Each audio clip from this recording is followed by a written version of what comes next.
Minister Stuart Young van Trinidad en Tobago, die minister is van het ministerie Energie en Energie-industrie, geeft aan dat de grote ontwikkelingslanden in de wereld eigenlijk een druk willen plaatsen op landen die nu pas bezig zijn met het ontwikkelen van hun olie- en gasindustrie.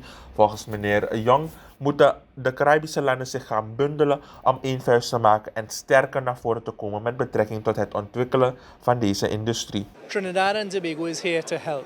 We are here to be a good neighbor to Suriname and to be a friendly brother and sister to Suriname. Suriname has the opportunity to develop its hydrocarbons, and as you would have heard me say in the opening, I am here to advocate for Suriname, Guyana, Trinidad and Tobago and others to collaborate so that we will be able to exploit our own hydrocarbon resources.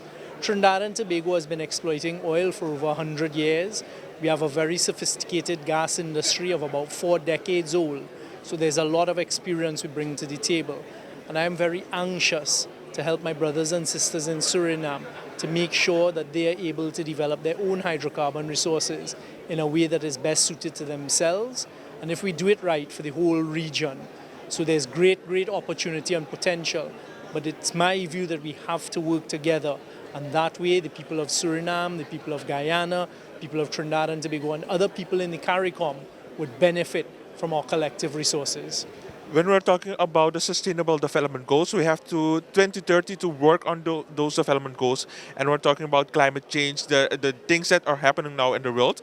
Do you think that the little countries in the Caribbean are getting the opportunities that they need to exploit the oil and gas industry? We have to be our own advocates. We have to be the big voices and stand up and be heard for it. Because the Caribbean and Latin America only contribute less than 3% of the global emissions.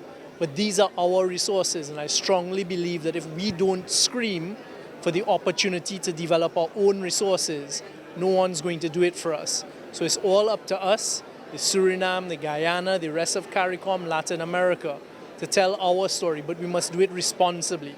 We must do it in a way that is not going to negatively affect global climate change. And there are ways to do it with new technology.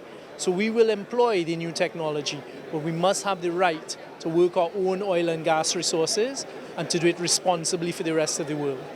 Do you think that the Western world want to pressure the Caribbean countries when we're talking about going green, when we're talking about an oil and gas, because they had a few years of many years to exploit the oil and gas industry? Do you think that they want to put pressure on us now that we want to grow in this industry? There is no doubt that there is global conversation and pressure on new countries with hydrocarbon resources, and that's why I say it's up to us.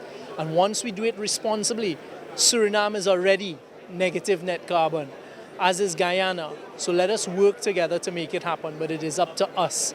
And you all have a great opportunity here, and Trinidad and Tobago is more than willing, and we're looking forward to work with you all. And what are the positive things about working together if we're talking about making a fist to make sure that we can stand against the Western countries? Together we are stronger, and that's a fact. When we are singing from the same hymn sheet and we're working together, we uplift. There's a saying, a rising tide lifts all vessels. So let us be the rising tide and lift the rest of our region with us. And what do you see? Where do you see the Caribbean if we're talking about oil and gas in the next 10 years? We have an opportunity now. Suriname, Guyana, Trinidad and Tobago, and maybe other jurisdictions that have resources, but we have to do it now. And there's an opportunity for us using the infrastructure that exists in the region. In Trinidad and Tobago, you have LNG, you have ammonia, you have methanol. We already have international infrastructure that can develop it. Suriname has the gas, Guyana has the gas, you have the oil. Let's work together and make it happen.